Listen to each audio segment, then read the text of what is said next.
A little history lesson this morning from Mr Verhofstadt, but he made one mistake. In 1973, sir, we did not join the European Union.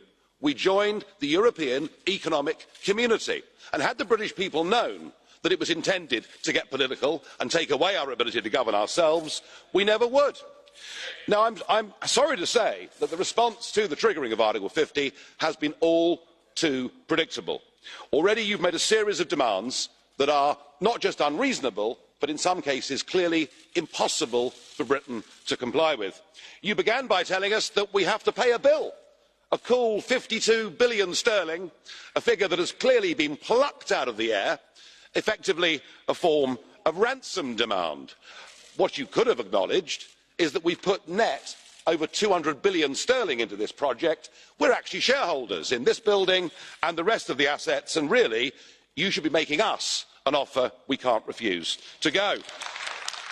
And the ever-charming Mr Verhofstadt, the Parliament's chief negotiator, in his resolution that we're to vote on later today, tells us that we cannot discuss potential trade deals with anybody else in the world until we've left the European Union. That has no basis in treaty law whatsoever. And it's rather like saying you can't guarantee yourself a dwelling for when you leave prison, and I trust the British government will completely ignore you. And of course, Mr Tusk, who is not with us today, I suspect that he's still crying. He looked pretty tearful, didn't he, after the British ambassador delivered the letter last week.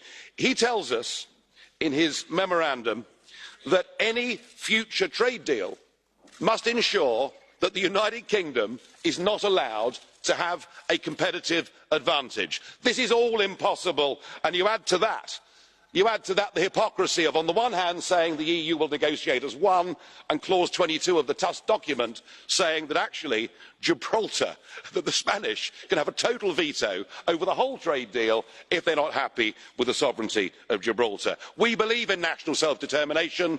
Your aim and ambition is to destroy nation-state democracy. Gibraltar is clearly a deal-breaker on current terms. You have shown yourselves with these demands to be vindictive, to be nasty. All I can say is thank goodness we're leaving.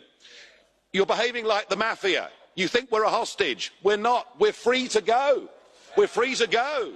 And 85, and now I do understand.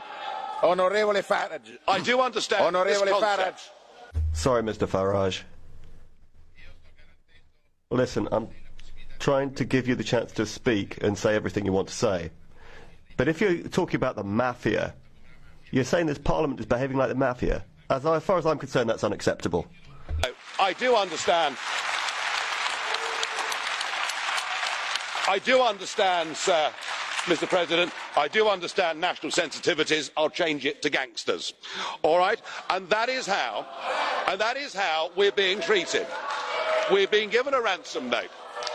But what must be very difficult for all of you to get into your minds is there is a bigger world out there than the European Union. 85% of the global economy is outside the European Union. And if you wish to have no deal, if you wish to force us to walk away from the table, it is not us that will be hurt. Do you know, we don't have to buy German motor cars. We don't have to drink French wine. We don't have to eat Belgian chocolate. There are a lot of other people that will give that to us. A return to tariffs will risk the jobs of hundreds of thousands of people living in the European Union, and yet what you're saying is you want to put the interests of the European Union above that of your citizens and your companies. And if you continue with that route, it won't just be the United Kingdom that triggers Article 50, there'll be many more to come.